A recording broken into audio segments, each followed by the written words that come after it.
Hey guys, तो क्या आप भी तैयारी कर रहे हैं DSSB TGT नेचुरल साइंस के लिए।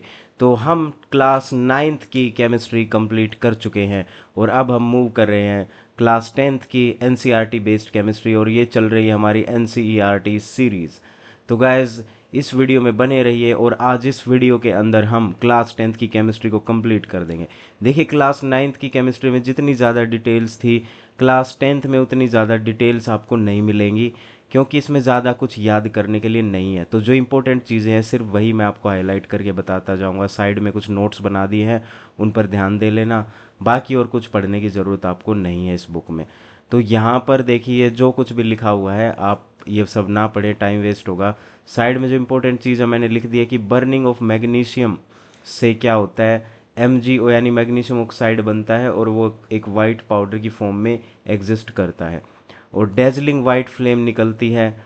बस इतना ही इसमें ज़रूरी है। बैलेंस्ड इक्वेशन एक बार इसकी देख लेना, यहाँ 2 आएगा, एक कोफिशिएंट यहाँ भी 2 आएगा। आगे चलिए, आगे यहाँ आपको कुछ नहीं पढ़ना। और ये कुछ ऐसी कंडीशंस बताई गई हैं जिनको देखकर हम समझ सकते हैं कि केमिकल रिएक्शन हुई है। फिर भी सबसे इम्पोर्टेंट कंडीशन तो वही रहेगी कि जब कोई न्यू सब्सटेंस बनेगा, न्यू सब्सटेंस जब बन जाएगा तभी हम बोलेंगे कि केमिकल चेंज हुआ है। चलिए गाइज, अब और कुछ नहीं पढ़ना है यहाँ पर। काटते जाइए काटते जाइए, आगे चलिए। केमिकल इक्वेशन को लिखना सिखाया है। आई डोंट थिंक ये मुझे आप लोगों को इस लेवल पर आने के बाद बताने की ज़रूरत है। और कुछ नहीं है भाई, यहाँ पर आप इसे काट सकते हैं। आगे चलिए, नीचे जो आपको आयरन के रस्टिंग की रिएक्शन है, ये रस्टिंग ऑफ आयरन की रिएक्शन है गाइस। इसे बोलते हैं रस्टिंग ऑफ आयरन।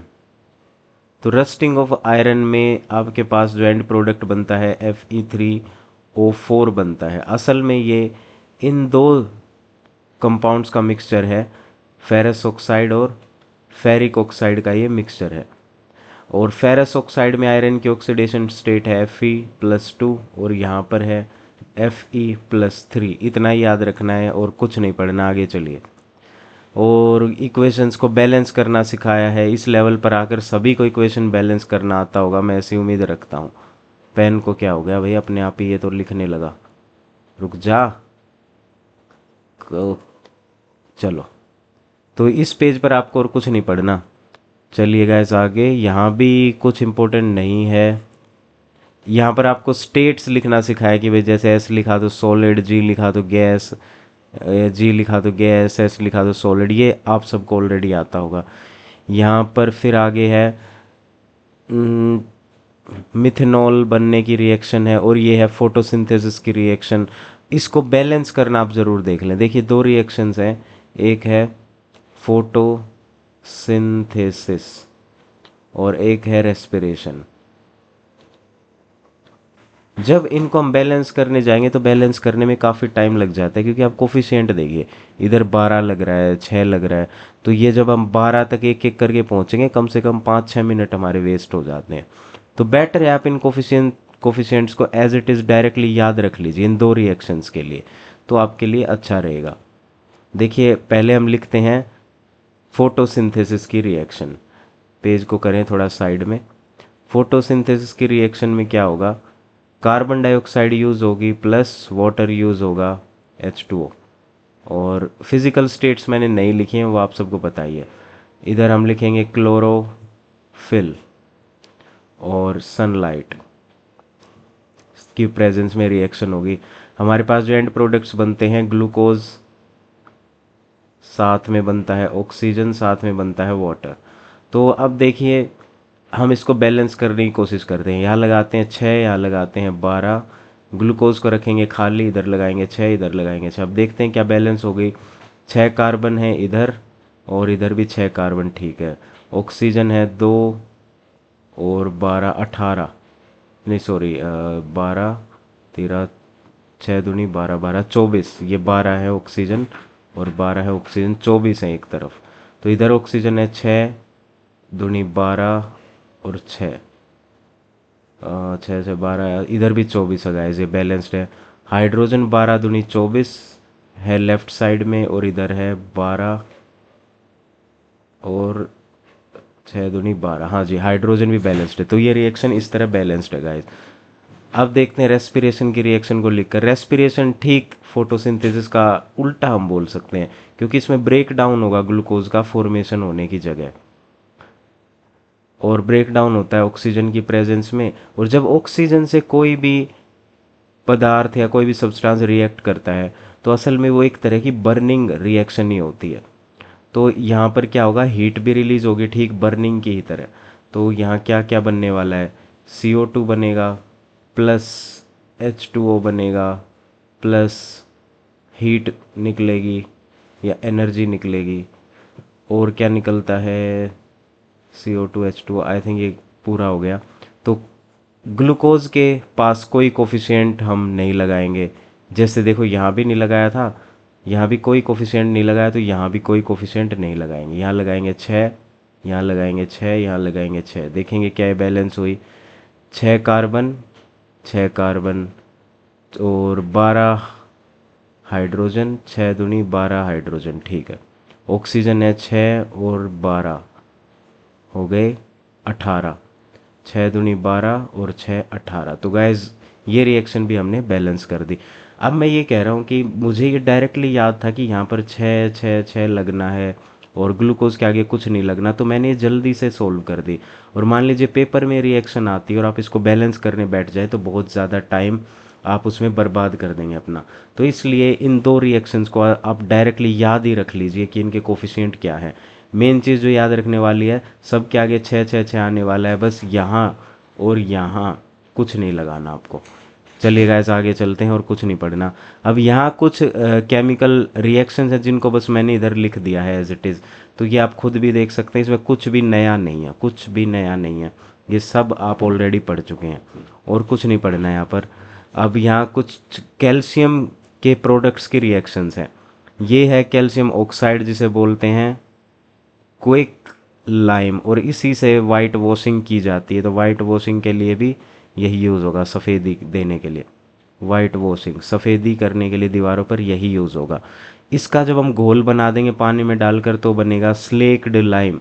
यह है क्विक लाइम, इसे हम कहेंगे स्लेक्ड लाइम। क्विक लाइम को हिंदी में बोलते हैं बिना बुझा हुआ चूना, स्लेक्ड लाइम को हिंदी में बोलते हैं बुझा हुआ चूना। और फिर स्लेक्ड लाइम जब बनेगा तो साथ में हीट भी निकलती है, इसलिए ये रिएक्शन है एक्सोथर्मिक। और फिर इसी स्लेक्ड लाइम को हम कार्बन डाइऑक्साइड से अभिक्रिया कराते हैं। कैसे, देखिए हमारे पास जब स्लेक्ड लाइम का घोल तैयार हो जाता है तो इसी को दीवारों पर लीप दिया जाता है और हो जाती है सफ़ेदी। फिर धीरे धीरे वो सूखता है, वहाँ मौजूद कार्बन डाइऑक्साइड से रिएक्ट करता है और वो एक सॉलिड फॉर्म ले लेता है कैल्शियम कार्बोनेट की, और पानी उसमें से उड़ जाता है। फिर कैल्शियम कार्बोनेट को हम चाहें तो हीट करके वापस से क्विक लाइम प्राप्त कर सकते हैं। अब क्योंकि इसमें हमने हीट दी है तो ये है एंडोथर्मिक रिएक्शन, और यहाँ हीट निकली है ये है एक्सोथर्मिक। सेम इसी तरह रेस्पिरेशन और फोटोसिंथेसिस को भी आप देख सकते हैं। देखिए फोटोसिंथेसिस में सनलाइट की ज़रूरत पड़ी है, तो ये एक तरह की एंडोथर्मिक रिएक्शन है। और रेस्पिरेशन में हीट या एनर्जी एटीपी की फॉर्म में निकलती है, तो ये एक्सोथर्मिक रिएक्शन है। एंडोथर्मिक का मतलब ऊष्मा क्षेपी, और एक्सोथर्मिक का मतलब ऊष्मा शोषी। ज़्यादा टाइम नहीं लगाएंगे गाइस, क्योंकि हमें सारे चैप्टर्स आज इसी वीडियो में करने हैं और कुछ नहीं पढ़ना भाई। इन पेजेस पर ये जो रिएक्शंस लिखी हुई हैं, आप सिर्फ जो रिएक्शन इनको रीड करें। देखिए ये वाली तो हमने कर ही ली अभी, और ये बर्निंग वाली जो रिएक्शन है, किसी भी चीज़ की बर्निंग, किसी भी सब्सटेंस की बर्निंग, रेस्पिरेशन, या हम कंपोस्टिंग कर रहे हैं, खाद बना रहे हैं, सभी एक्सोथर्मिक ही रहेंगे। इन सब में हीट या एनर्जी रिलीज ही होगी, निकलेगी। डिकम्पोजिशन रिएक्शन में क्या होगा, सिर्फ जो आयंस हैं एक दूसरे को, सॉरी डिकम्पोजिशन है ना, तो हम हीट देंगे, हीट देकर जो भी सब्सटेंस हमें दिया गया है उसको सिंपलर सब्सटेंसेस में हम तोड़ देंगे। देखिए इसी तरह सिंपलर सब्सटेंसेस में तोड़ दिया है, तो ये एक्सोथर्मिक ही होंगी। डिकम्पोजिशन रिएक्शन एक्सोथर्मिक ही होगी। अब यहाँ पर FeO को बताया गया फेरस ऑक्साइड, Fe2O3 को फेरिक ऑक्साइड, ये ऑक्सीडेशन स्टेट, ये भी ऑक्सीडेशन स्टेट। इसी तरह कॉपर की भी होती है, क्यूप्रस और क्यूप्रिक, कॉपर आयंस की। गाइस जो इंपॉर्टेंट चीज़ें हैं मैं आपको सिर्फ वो बता रहा हूँ, जो चीज़ें इंपॉर्टेंट नहीं है उनको आप डायरेक्टली छोड़ते चलें। अब है लेड नाइट्रेट, हाँ ये रिएक्शन इंपॉर्टेंट है भाई, इसको एक बार आप अच्छे से लिख कर प्रैक्टिस कर लेना कि क्या क्या बन रहा है। और ये है एंडोथर्मिक रिएक्शन। एक सेकंड गाइस, मैंने ऊपर क्या बोल दिया, अच्छा हाँ मैंने ऊपर एक्सोथर्मिक बोल दिया ना गाइस, रियली सॉरी। यहाँ पर एंडोथर्मिक आएगा, एंडोथर्मिक, क्योंकि हम हीट दे रहे हैं रिएक्शन में, तो ये एंडोथर्मिक है। देखिए नीचे लिखा भी हुआ है एंडोथर्मिक, रियली सॉरी। कभी कभी ऐसा हो जाता है, पीछे सिम्बा बहुत शरारतें कर रहा है तो उसकी वजह से मेरा माइंड बार बार डिस्ट्रैक्ट हो रहा है। अब चाहे रेस्पिरेशन हो या किसी चीज़ की बर्निंग हम कर रहे हैं, या एक पॉइंट और क्या लिखा था हमने, कंपोस्टिंग, या हम कंपोस्टिंग करें, बर्निंग कंपोस्टिंग हम करें, या फिर इलेक्ट्रोलाइसिस करें, यानी इलेक्ट्रिसिटी पास करके कोई रिएक्शन को हम फिजिबल बना रहे हैं, तो भी वो क्या रहेगी, एंडोथर्मिक ही कहलाएगी। या आप अलग से नोट कर सकते हैं, कोई भी इस तरह की रिएक्शन दिखे वो एंडोथर्मिक ही रहेगी, उसमें हीट दी जाएगी। आगे चलिए, अब सनलाइट की प्रेजेंस में कोई भी रिएक्शन हो रही है वो भी एंडोथर्मिक ही रहेगी, एंडोथर्मिक एंडोथर्मिक। और जब सिल्वर क्लोराइड सनलाइट की प्रेजेंस में आता है तो वो अपने सिंपलर सब्सटेंसेस में टूट जाता है और इन दोनों के मिक्सचर से ग्रे कलर निकल कर आता है। इसी तरह AgBr, ये वाली रिएक्शन यूज़ होती है ब्लैक एंड वाइट फोटोग्राफी में, श्वेत श्याम फोटोग्राफी, और ये भी है एंडोथर्मिक या ऊष्मा शोषी, इन सब में ऊष्मा दी जा रही है। आगे कुछ काम का नहीं है, यहाँ पर कुछ भी काम का नहीं है। अब यहाँ मैंने एक छोटी सी रिएक्टिविटी सीरीज आपको दी है, ये जितनी भी रिएक्शंस आपको दिख रही हैं डिस्प्लेसमेंट रिएक्शन। डिस्प्लेसमेंट में क्या होगा, आयंस एक दूसरे को डिस्प्लेस कर देंगे, यानी एक दूसरे की जगह ले लेंगे, बस इतना ही होगा। तो वो कैसे पता चलेगा कौन किसकी जगह ले पाएगा, उसके लिए छोटी सी रिएक्टिविटी सीरीज आप देख सकते हैं। हालांकि बड़ी रिएक्टिविटी सीरीज हमें मेटल नॉन मेटल वाले चैप्टर में देखने को मिलेगी। तो आपको देखना है कि जिंक सबसे ज़्यादा रिएक्टिव है इन सब में जो हम बात कर रहे हैं, आयरन, फिर है लेड, और सबसे कम रिएक्टिव कॉपर। अब देखिए जिंक क्या आयरन को उसके यौगिक में से विस्थापित कर सकता है, can zinc displace iron from its compound. अब क्योंकि जिंक ज़्यादा रिएक्टिव है तो जी हाँ बिल्कुल ये कर देगा, जिंक सल्फेट हमारे पास बन जाएगा प्लस आयरन अलग आ जाएगा। क्या आयरन जिंक को डिस्प्लेस कर सकता है, बिल्कुल नहीं, यहाँ कोई रिएक्शन नहीं होगी, क्योंकि आप देख सकते हैं आयरन यहाँ है और जिंक यहाँ है, आयरन की रिएक्टिविटी कम है जिंक से, तो आयरन जिंक को नहीं हटा पाएगा। कॉपर तो सबसे कम रिएक्टिव है, तो नो रिएक्शन नो रिएक्शन, जहाँ भी कॉपर दिखेगा हमें, कॉपर कोई भी अभिक्रिया नहीं कर पाएगा। क्या आयरन, बिल्कुल, कॉपर किसी को डिस्प्लेस नहीं कर सकता, विस्थापित नहीं कर सकता, लेकिन कॉपर को सभी विस्थापित कर सकते हैं, कॉपर को सभी डिस्प्लेस कर सकते हैं। तो ये जितने भी कॉपर के कंपाउंड है सभी डिस्प्लेस हो जाएंगे। तो आयरन सल्फेट प्लस कॉपर आ जाएगा, यहाँ आ जाएगा जिंक सल्फेट प्लस कॉपर आ जाएगा, यहाँ आ जाएगा लेड सल्फेट प्लस कॉपर आ जाएगा, और लेड और जिंक नहीं, जिंक को नहीं कर पाएगा क्योंकि जिंक ज़्यादा रिएक्टिव है, नो रिएक्शन। क्या लेड आयरन को कर पाएगा, नहीं, आयरन ज़्यादा रिएक्टिव है। क्या जिंक लेड को कर पाएगा, जी हाँ बिल्कुल कर देगा, जिंक सल्फेट प्लस लेड बन जाएगा। और क्या आयरन लेड को कर देगा, देखिए रिएक्टिविटी सीरीज में बिल्कुल आयरन भी लेड को डिस्प्लेस कर सकता है, आयरन सल्फेट प्लस लेड। ठीक है गाइज, तो इस तरह बस इसको समझना है और कुछ इंपॉर्टेंट नहीं है। आगे डबल डिस्प्लेसमेंट दिखाया गया कि भाई दो साल्ट हैं एक दूसरे के आयंस को डिस्प्लेस कर देते हैं, तो उसको डबल डिस्प्लेसमेंट बोल दिया, द्विविस्थापन, उसमें कुछ अलग नहीं है। और यही स्टैंडर्ड एग्जाम्पल है द्विविस्थापन का, sodium sulphate barium chloride, barium sulphate sodium chloride, यही एग्जाम्पल कई बार आता भी है एग्जाम्स में। ऑक्सीडेशन रिडक्शन या उपचयन और अपचयन। ऑक्सीडेशन को हम बोलते हैं उपचयन और रिडक्शन को बोलते हैं अपचयन। ऑक्सीडेशन कब बोलेंगे? जब इनमें से कोई भी चीज़ हो, या तो ऑक्सीजन जुड़ जाए, हाइड्रोजन निकल जाए, या इलेक्ट्रॉन निकल जाए। रिडक्शन हम बोलेंगे इन सभी चीज़ों को ठीक इसका उल्टा, या तो ऑक्सीजन निकल जाए, हाइड्रोजन जुड़ जाए, इलेक्ट्रॉन जुड़ जाए, तो हम बोलेंगे रिडक्शन। आइए अब एक एक करके चेक करते हैं।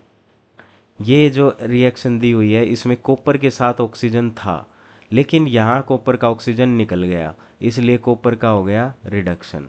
यहाँ हाइड्रोजन के साथ कुछ भी नहीं था, यहाँ आकर देखिए हाइड्रोजन के साथ ऑक्सीजन जुड़ गया, तो ये हो गया ऑक्सीडेशन। बाकी आपको याद यही तीनों चीज़ें रखनी है, क्योंकि अभी जो मैंने रिसेंटली पेपर देखा था पीजीटी केमिस्ट्री का, DSSB पीजीटी केमिस्ट्री, उसमें डायरेक्टली ये देकर पूछा हुआ है कि एडिशन ऑफ ऑक्सीजन क्या कहलाता है, रिमूवल ऑफ हाइड्रोजन या रिमूवल ऑफ इलेक्ट्रॉन, इस तरह करके भी एनालिटिकल क्वेश्चन आता है। और गाइज एक चीज़ मैं बताना भूल गया, पिछली पिछली वीडियो जो हमने की थी उसमें मुझसे एक गलती हो गई। मैंने आप लोगों को एक चीज़ बताई थी उसमें लास्ट में, उस वीडियो के लास्ट में है कि गैसेस को के मिक्सचर को जब हम फिल्टर करेंगे तो कौन सी गैस सबसे पहले निकलेगी। तो उस प्रोसेस में क्या है, सबसे पहले वो गैस निकलेगी। देखिए मैं आपको दिखाई देता हूँ, अगर मेरे पास वो सेव हुआ, अगर सेव हुआ, वो नहीं है गाइस, वो फाइल डिलीट हो चुकी है। तो आप देख लेना पिछली वीडियो में, उसमें क्या है, मैंने आपको एक ऑर्डर बताया है गैसेस के बॉइलिंग पॉइंट का, तो जिसका बॉइलिंग पॉइंट सबसे कम होगा वो सबसे पहले रिलीज हो जाएगी। ठीक है, मैंने उसमें गलती से आपको बोल दिया है ऑक्सीजन, और उसका आंसर शायद नाइट्रोजन आएगा। मुझे किसी ने कमेंट करके ये बात याद दिलाई, तो उनका धन्यवाद कर देते हैं एक बार कमेंट देखकर। एक मिनट रुकिएगा ज़रा, मैं कमेंट्स देख लूँ। कमेंट कमेंट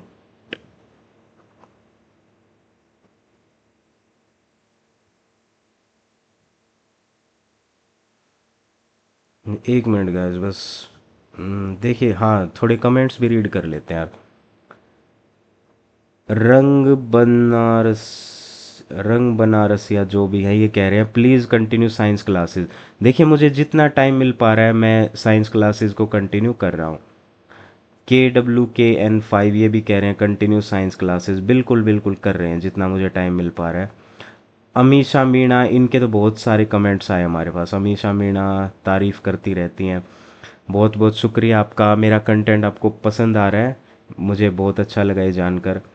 अब देखिए, हाँ ये रहा पल्लवी, पल्लवी विश्नोई जी ने बताया है कि नाइट्रोजन सबसे पहले निकलेगी क्योंकि इसका बॉइलिंग पॉइंट बिल्कुल सबसे लो है। यही सच बात है।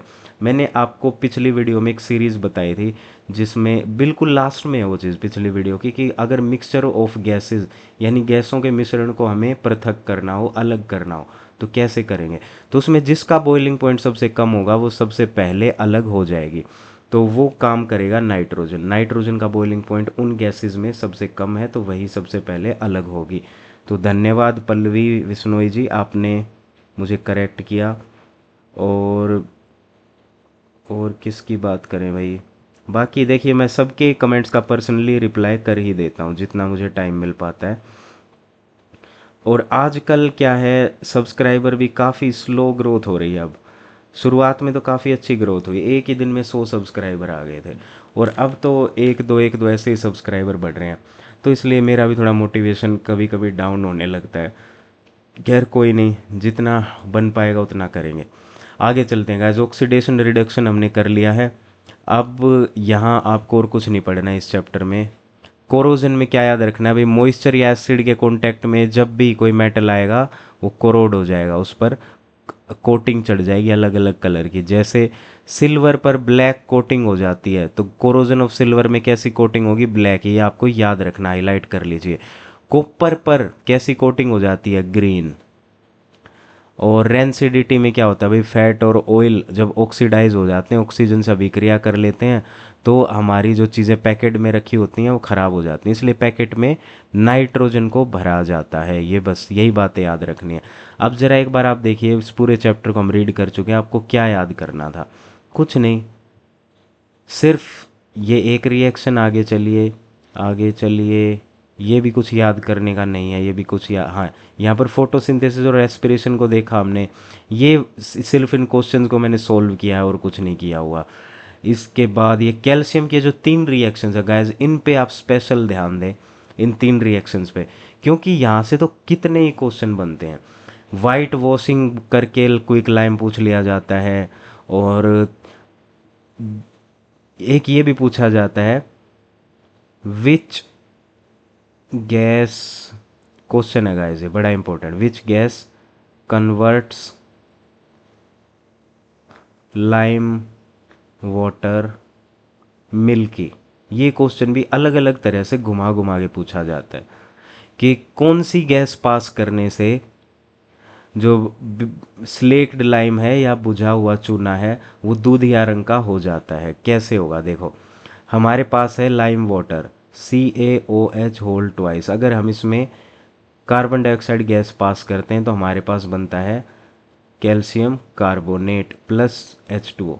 तो अब पानी के अंदर कैल्शियम कार्बोनेट मौजूद है तो वो पानी हमें दूधिया रंग का दिखेगा।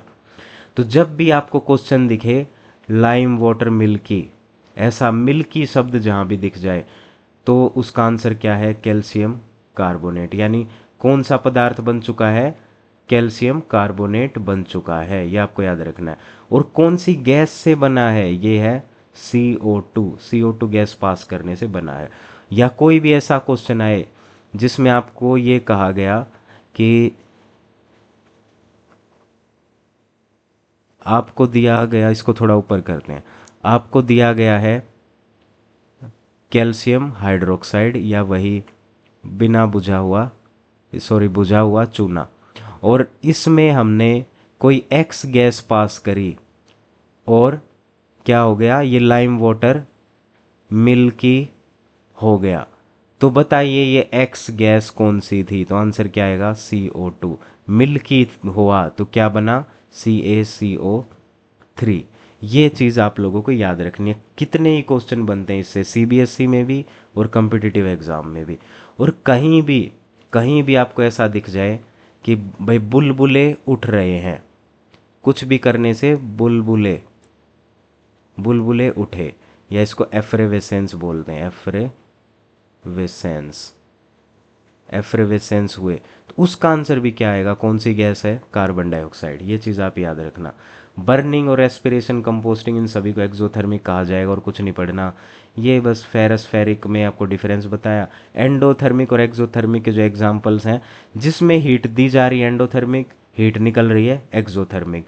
और एंडोथर्मिक के पर्टिकुलर, एक सेकेंड गाइस, ये मैंने क्या लिख दिया है, ये तो एक्सोथर्मिक आएगा, कहाँ दिमाग चल रहा है मेरा, एक्सोथर्मिक, ये एक्सोथर्मिक है गैस, ये सभी एक्सोथर्मिक है। रेस्पिरेशन, बर्निंग, कंपोस्टिंग, इलेक्ट्रोलिसिस सभी एक्सोथर्मिक रिएक्शंस हैं।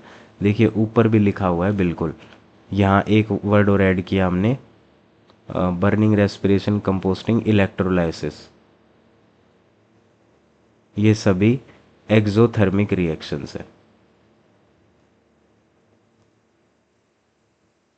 और कुछ नहीं पढ़ा हमने यहाँ पर, और कुछ, हाँ ये बस, अगर आपको ये लाइन समझ आ गई है तो ये सारी रिएक्शंस आप अपने आप कर ही लेंगे। फिर चलिए, ऑक्सीडेशन रिडक्शन किया, रेंसिडिटी और कोरोजन। देखिए कोरोजन को हिंदी में क्या बोलते हैं, जंग लगना,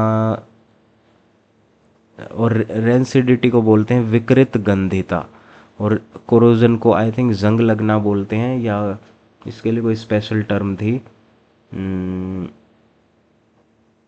मुझे याद नहीं आ रहा गाइस, आप अपनी हिंदी के एनसीईआरटी में देख लेना। देखो अब मुझे कम्प्लीटली हिंदी की एनसीईआरटी तो नहीं आती ना, मैं खुद इंग्लिश मीडियम में पढ़ा हुआ हूँ। चलिए गाइस अब चलते हैं अगले चैप्टर पर। अगले चैप्टर में आपको क्या याद रखना है, जो याद रखने वाली बातें हैं सिर्फ वही हम करेंगे। अम्ल और क्षार यानी एसिड बेस में क्या डिफरेंस है, वही खट्टा कड़वा, इसमें साबुन जैसा टच नहीं आता, इसमें आता है। और ये क्या छोड़ते हैं, एच आयन, और ये छोड़ते हैं OH आयन पानी में। अब फिर है इंडिकेटर्स में डिफरेंस। नेचुरल इंडिकेटर्स देखिए, लिटमस, टर्मरिक यानी हल्दी, red cabbage leaves, hydrangea, petunia और जिरेनियम, इन सब का नाम हिंदी में भी यही लिखा हुआ है किताब में। और आर्टिफिशियल इंडिकेटर्स ये दो हैं। तो एज इट इज़ इनको याद कर लेना, आपसे एमसीक्यू में पूछा जा सकता है कौन सा नेचुरल इंडिकेटर है, कौन सा आर्टिफिशियल है। और लिटमस कहाँ से प्राप्त किया जाता है भाई? लाइकेन से। और लाइकेन क्या होता है? Algae plus fungi. एल्गी और फंजाई एक साथ रहते हैं सिम्बायोटिक रिलेशनशिप में, तो क्या बनता है? लाइकेन बनता है। और इस पेज पर आपको कुछ नहीं पढ़ना, सब क्रॉस क्रॉस, कुछ पढ़ने की ज़रूरत नहीं है। आगे चलो। अब मैं आपको कुछ जनरल रिएक्शंस यहाँ पर बता रहा हूँ गाइस। देखिए ये 8 रिएक्शंस हैं। अगर ये 8 रिएक्शंस आप ढंग से कर लें, अगर आपको ये 8 रिएक्शन समझ आ गई, तो पूरा ये चैप्टर, इससे अगला चैप्टर, सारे चैप्टर और जितनी भी अभिक्रियाएं 10th तक हैं सारी आपको समझ आ जाएंगी, सारी के सारी। आपको सिर्फ ये 8 जनरल रिएक्शंस समझनी है। अगर आपने 8 जनरल रिएक्शन समझ ली तो एसिड और बेस कलर चेंज करते हैं। एसिड और बेस जब अभिक्रिया करेंगे तो साल्ट और वाटर बनेगा। इसे तो वही उदासीनीकरण या न्यूट्रलाइजेशन बोलते हैं। न्यूट्रलाइजेशन, ठीक है, ये तो सबको आती है। फिर आता है भाई मेटल और एसिड। धातु और एसिड जब अभिक्रिया करेंगे तो साल्ट बनेगा। और क्या निकलेगी? H2 गैस निकलेगी। तो मेटल को जब भी हम एसिड में डालेंगे H2 गैस निकलेगी और साल्ट बनेगा। मेटल को जब बेस में डालेंगे तो भी H2 गैस निकलेगी और साल्ट बनेगा। और जब भी H2 गैस निकलेगी तो बबल्स दिखाई देंगे। ठीक है, बबल्स के लिए या तो निकलती है कार्बन डाइऑक्साइड या निकलती है हाइड्रोजन गैस। हाइड्रोजन गैस तभी निकलेगी अगर मेटल को एसिड में डाला है या मेटल को बेस में डाला है। अदरवाइज किसी और कारण से बबल निकल रहे हैं तो सीधी सी बात है वो कार्बन डाइऑक्साइड ही होगी, अगर उस यौगिक में कार्बन कहीं ना कहीं मौजूद था तो। आगे देखिए, मेटल का हाइड्रोजन कार्बोनेट है या मेटल का कार्बोनेट। अब कार्बोनेट है तो कार्बन निकलेगा, किस रूप में निकलेगा? कार्बन डाइऑक्साइड के रूप में, फिज या वही बुलबुले एफरवेसेंस। और साल्ट, देखिए साल्ट तो हर जगह ही बनेगा, साल्ट हर जगह बनेगा। मेटल के जो ऑक्साइड होते हैं वो होते हैं बेसिक इन नेचर यानी क्षारकीय होते हैं। नॉन मेटल के जो ऑक्साइड होते हैं वो होते हैं एसिडिक इन नेचर, अम्लीय होते हैं। तो अगर ये क्षार है, ये अम्ल है, तो अम्ल क्षार मिलकर क्या बनाएंगे? वही साल्ट प्लस वाटर। अब हमें हर एक चीज़ को एसिड और बेस की नज़र से ही देखना है। देखिए जब मेटल, स्पेलिंग क्या क्या लिख दी है मैंने, मेटल को हम पानी में डालेंगे तो मेटल का ऑक्साइड बन जाएगा, सीधी सी बात है, जंग लग जाएगा और H2 गैस निकलेगी। मेटल ऑक्साइड को पानी में डालेंगे तो मेटल का हाइड्रोक्साइड बन जाएगा। मेटल ऑक्साइड को जब एसिड में डालेंगे salt plus water. Non metal oxide को बेस में डालेंगे साल्ट प्लस वाटर। ये लास्ट की दो रिएक्शन पे जरा ध्यान दीजिए। यहाँ लिखा है एसिड और बन रहा है साल्ट प्लस वाटर, मतलब ये है न्यूट्रलाइजेशन रिएक्शन। यहाँ लिखा है बेस, यहाँ लिखा है साल्ट प्लस वाटर, मतलब ये भी है न्यूट्रलाइजेशन रिएक्शन। लेकिन कैसे हो रही है? अगर यहाँ एसिड है तो मेटल ऑक्साइड ने काम किया होगा किसका? बेस का। और अगर यहाँ बेस है तो नॉन मेटल ऑक्साइड ने काम किया होगा किसका? एसिड का। तो इस तरह से हम हर एक चीज़ को एसिड और बेस के कॉन्सेप्ट से समझ सकते हैं। तो अगर ये 8 प्रकार की जनरल रिएक्शंस आपने याद कर ली, अब इस चैप्टर में या इससे अगले चैप्टर में जितनी भी रिएक्शन दी हैं सब अपने आप सोल्व होती चलेंगी। देखो एक एक करके, कुछ नहीं पढ़ना। अभी इन पेजेस में जो लिखा हुआ है सब बकवासबाजी, जो काम की बात हो मैंने आपको बता ही दी है। इसको देखो,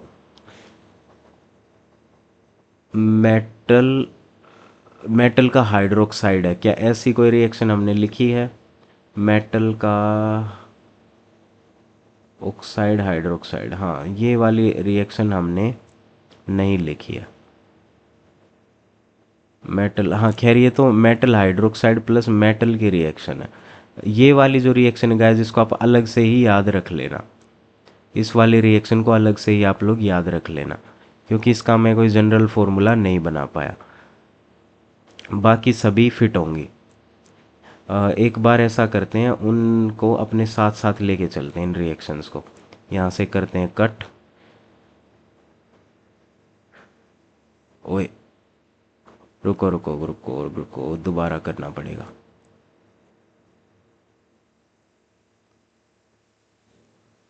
एक सेकंड दीजिएगा, इस बस एक सेकंड, इसको यहाँ से कट करते हैं। यस, अब इसको अपने साथ साथ कॉपी कॉपी कर लेते हैं, कॉपी, और जहाँ ज़रूरत होगी वहाँ यहाँ यहाँ इसको अभी पेस्ट करके और इन रिएक्शन के साथ हम कंपेयर करते हैं।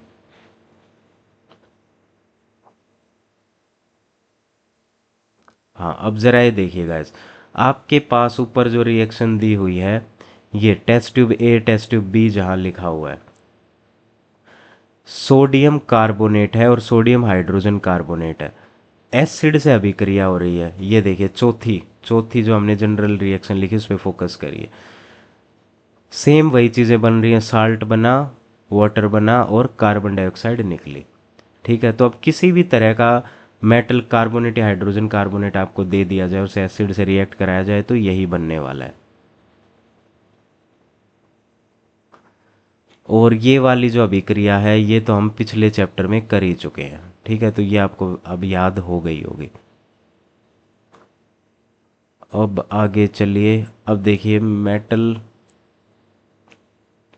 एक्सेस कार्बन, अच्छा इसी रिएक्शन को फिर आगे बढ़ाया गया है कि अगर कार्बन डाइऑक्साइड को और ज़्यादा हम एक्सेस में रखें तो क्या होगा, तो हमारे पास कैल्शियम हाइड्रोजन कार्बोनेट बन जाएगा। चलिए, और कुछ काम का नहीं है भाई, और कुछ भी काम का नहीं है। अब ये सोडियम हाइड्रोक्साइड प्लस HCl, ये तो सिंपली देखिए ये है एसिड, ये है बेस, ये है एसिड, ये हो गया न्यूट्रलाइजेशन, कुछ अलग नहीं हो। आगे चलिए, आगे चलिए, और कुछ काम का नहीं है भाई इन पेजेस पर, और आगे चलिए, और आगे चलिए। अब यहाँ पर आपको बस ये दिखाया गया है कि ये आयंस कैसे निकलते हैं, तो इस लेवल पर आकर ये सब आपको बताने की ज़रूरत बिल्कुल नहीं है। जो भी एसिड होगा वो H+ आयन देगा, जो बेस होगा वो OH- आयन देगा पानी में जाने के बाद, इतना ही है।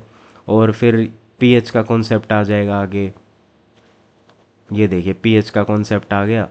pH में हमें क्या याद रखना है भाई, pH stands for potence, German language का ये शब्द है पोटेंस, मीनिंग पावर, इसका मतलब है पावर।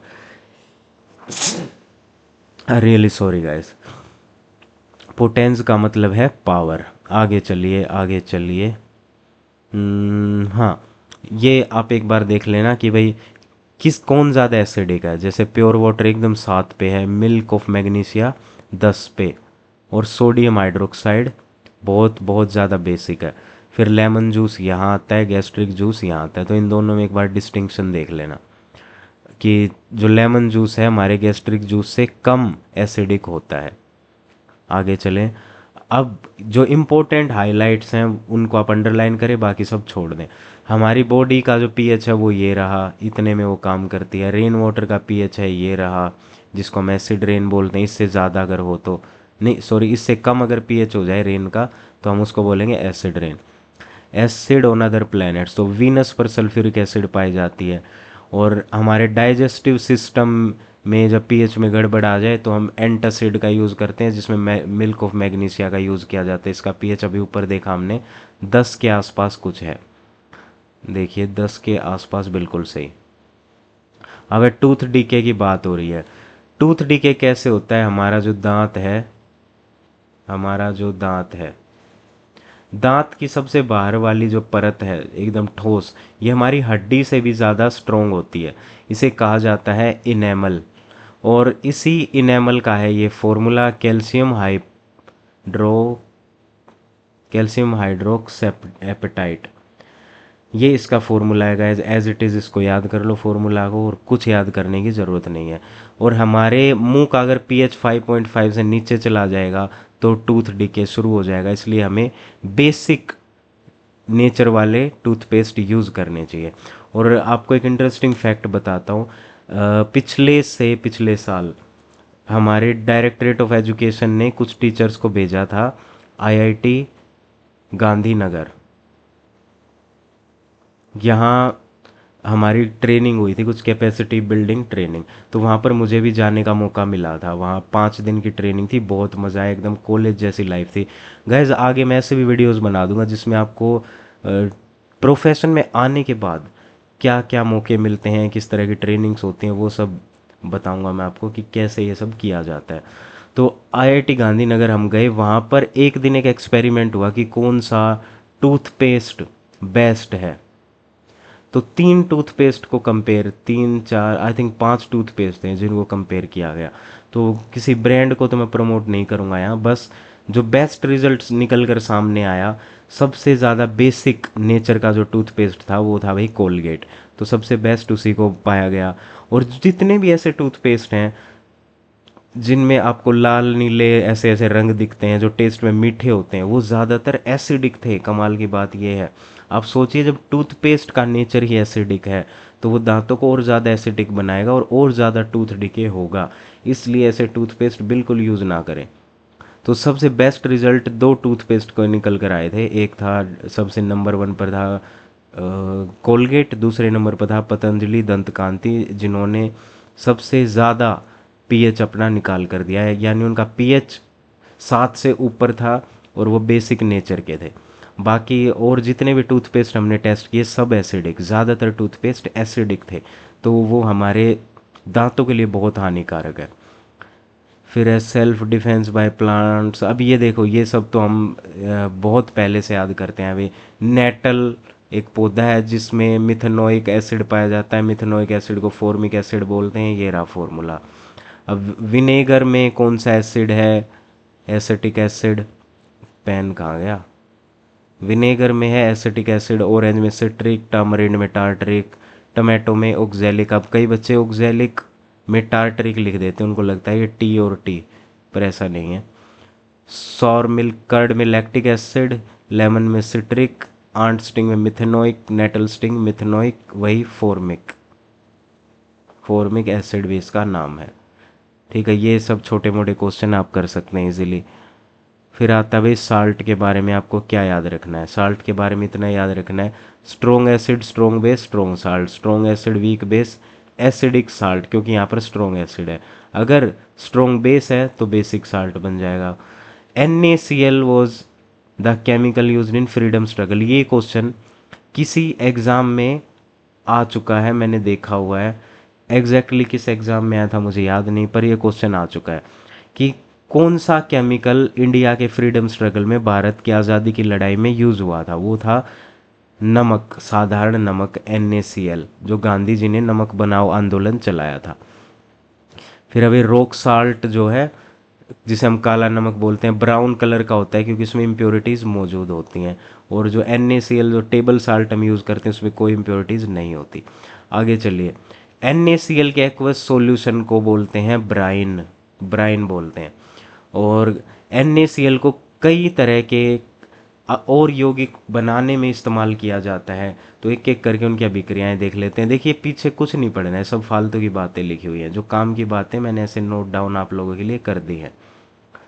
तो भाई सोडियम हाइड्रोक्साइड बनाने में किस तरह यूज़ होगा, ये रही अभिक्रिया या रिएक्शन। सोडियम क्लोराइड लेंगे, उसको डालेंगे पानी में और सोडियम हाइड्रोक्साइड बन जाएगा। साथ में क्लोरीन गैस भी निकली और हाइड्रोजन गैस भी निकली, और इस तरह के सेटअप में उसको किया जाएगा। इस अभिक्रिया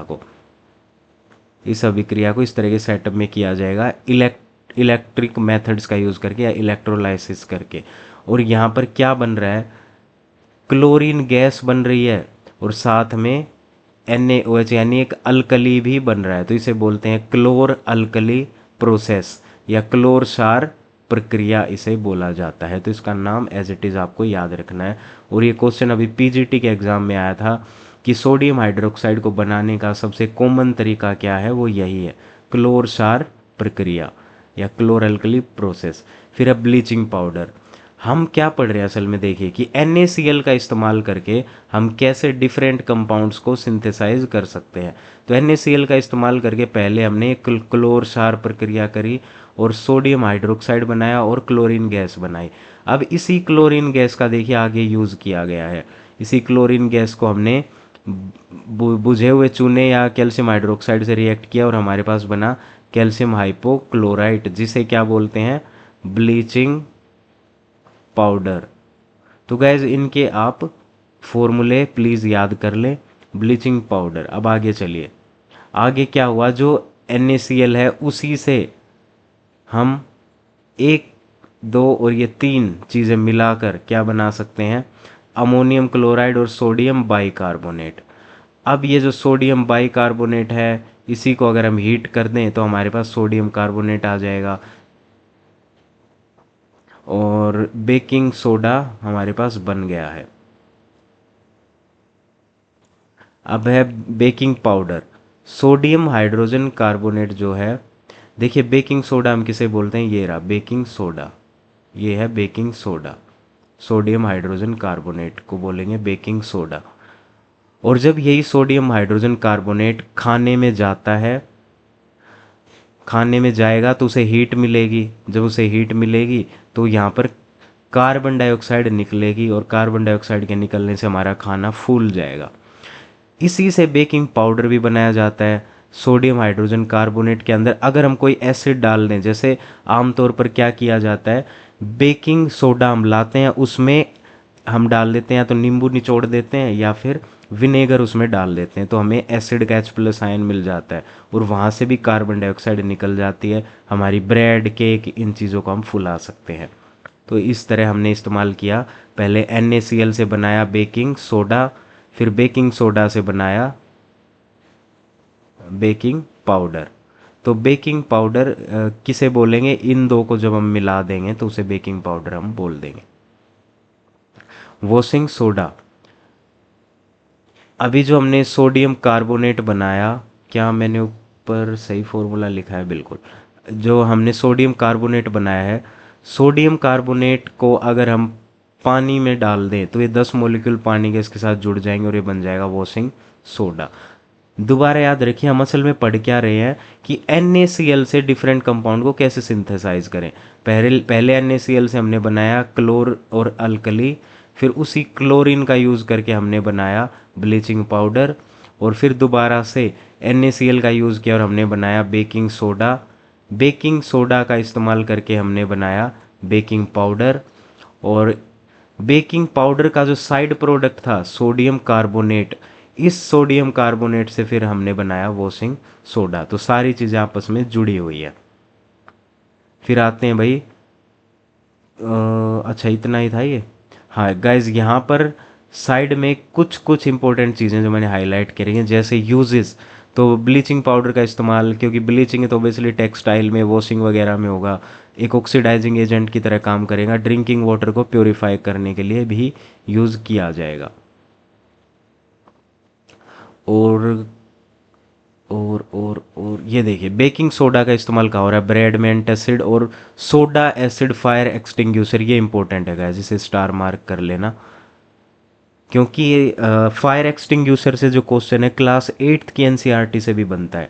कार्बन डाइऑक्साइड बेस्ड होते हैं कुछ फायर एक्सटिंग्यूशर, तो सोडा एसिड फायर एक्सटिंग्यूशर कैसे काम कर रहा है, देखो बेकिंग सोडा भी हमने पढ़ा, ये जब हम मिला देते हैं तो बेकिंग सोडा का काम करता है, तो इसमें से ये कार्बन डाइऑक्साइड निकल रही है, यही आग बुझाने का काम करेगी, तो इसी को बोलेंगे soda acid fire extinguisher.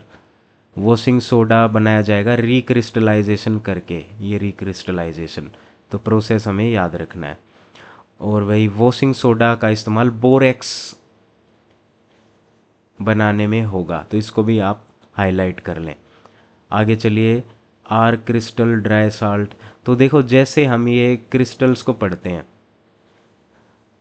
Copper sulphate के साथ 5H2O लगा रहता है, सोडियम कार्बोनेट्स के साथ 10H2O जिसे हम वॉशिंग सोडा बोलते हैं, जिप्सम के साथ 2H2O इस तरह लगा रहता है, इसे बोलते हैं वाटर ऑफ क्रिस्टलाइजेशन। जब हमने इन मॉलिक्यूल्स को क्रिस्टलाइज किया, क्रिस्टलीकरण विधि द्वारा जब इनको बनाया, तो ये वाटर इनके साथ परमानेंटली जुड़ा रहता है और ये गीला भी नहीं लगता, तो ये वेट नहीं होते, ये गीला नहीं होता, ये एक केमिकल फॉर्मूला है इनके लिए।